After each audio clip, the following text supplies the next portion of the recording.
Hello नमस्कार, welcome to अर्थनिधी. आपण एक ऑफलाईन सेशन ठेवलेलं आहे.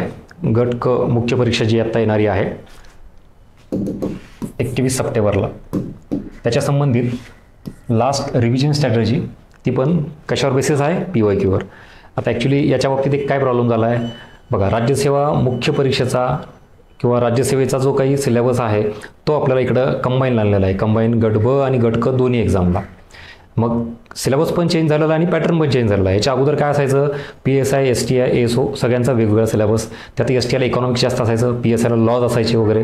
पण हे सगळं आता कंबाईन केल्यानंतर सिलेबस सगळ्यांचा सारखा झाला आहे. त्याच्यात इकॉनॉमिक्समध्ये काय बदल केला आहे, राज्यसेवेचा सिलेबस इकडे आणला आहे. बरं, आणला तर ठीक आहे. राज्यसेवेला तोच सिलेबस किती मार्काला आहे, 105, 150 पैकी. पेपर 4 जो लास्ट ऑब्जेक्टिव्ह पॅटर्न होता राज्यसेवेचा, त्यातला पेपर 4था. त्याच्यामध्ये 150 प्रश्न असायचे. 150 पैकी इकॉनॉमिक्स आणि ॲग्रिकल्चर इकॉनॉमिक्स असे 105 प्रश्न असायचे. तर तो सिलेबस कंबाईनला आणला, कंबाईन मेन्सला आणला. पण आता वेटेज मात्र किती झालं आहे, फक्त 10. म्हणजे तिकडे 105 ते 10ची रेंज, इकडं फक्त 10 क्वेश्चन. मग यामुळे काय गफलत झाली, आता व्हास्ट सिलेबस ग्रुप C मेन्सला खूप जास्त वाचायचं आहे, पण प्रश्न किती येणार आहेत, फक्त 10. आणि मग या बेसिसवर इथं याचबद्दल आता जे शेवटचा कालावधी उरलेला आहे त्याच्यामध्ये आपण कुठल्या टॉपिक्सवर जास्त फोकस केलं पाहिजे, ज्याला मी नेहमी शब्द वापरतो, इनपुट आउटपुट रेशो. आता राज्यसेवेचा सिलेबस बघून तुम्ही मग मोठे मोठे सोर्सेस वापरणार का? इवन बजेट सर्वे किती लेवलपर्यंत करायचा, किंवा तुम्ही अजून कुठले मोठे रेफरन्स बुक YCMU किंवा यशवंतरावच्या मुक्तपीठाच्या व्यतिरिक्त अजून देसाई, भालेराव, दत्तसुंदरम कुठलेही एवढे बुक्स वाचायचेत का?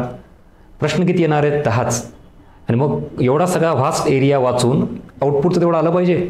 त्यासाठीच इनपुट आउटपुट रेशो कसा डिसाईड करायचा, कुठल्या एरियावर फोकस करायचा आहे, त्यासाठी बेस्ट सोल्युशन तुम्हाला ॲग्री, इंडस्ट्री, इन्फ्रा, सहकार अशा टॉपिकच्या नोट्स रेडी आहेत आपल्या, आणि त्या फ्रीमध्ये अर्थनीती या टेलिग्राम चॅनलवर उपलब्ध आहेत. त्या डाउनलोड करून घ्या.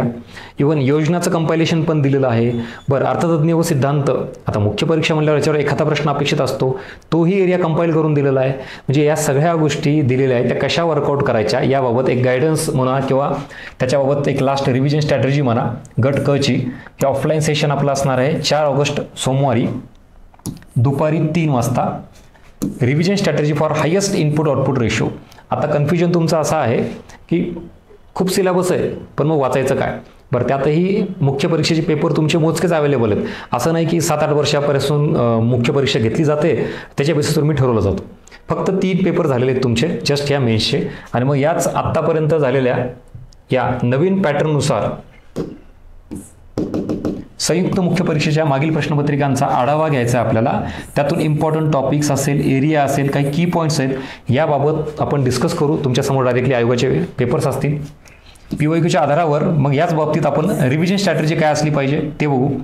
प्रश्नाचा पॅटर्न, ट्रेंड हा नेमका काय, अशा या सगळ्या गोष्टी, जेणेकरून की तुम्हाला थोडंच वाचून जास्त आउटपुट कसं मिळवता येईल याबाबत करू. कारण आता शेवटचा टप्पा राहिल्यानंतर शून्यापासून तर अभ्यास ऑब्व्हियसली नसणार तुमचा, की आता सुरू केलं सर आणि अख्खं इकॉनॉमिक्स मला वाचायचं आहे, बरोबर. त्यामुळं या सगळ्या गोष्टी तुम्हाला महत्त्वाच्या ठरतील.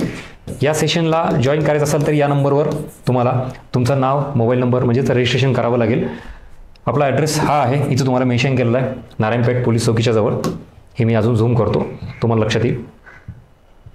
चला ठीक आहे. So this is all about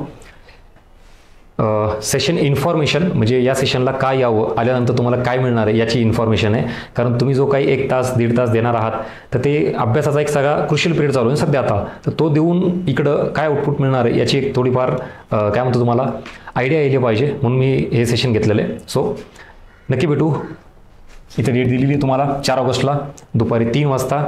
group C men's target किमान 7 ते 8 प्रश्न आपले आले पाहिजे, असं टार्गेट ठेवण्यासाठी काय केलं पाहिजे यासाठी आपण डिस्कस करू. सो भेटूया ऑफलाईन सेशनला. थँक्यू.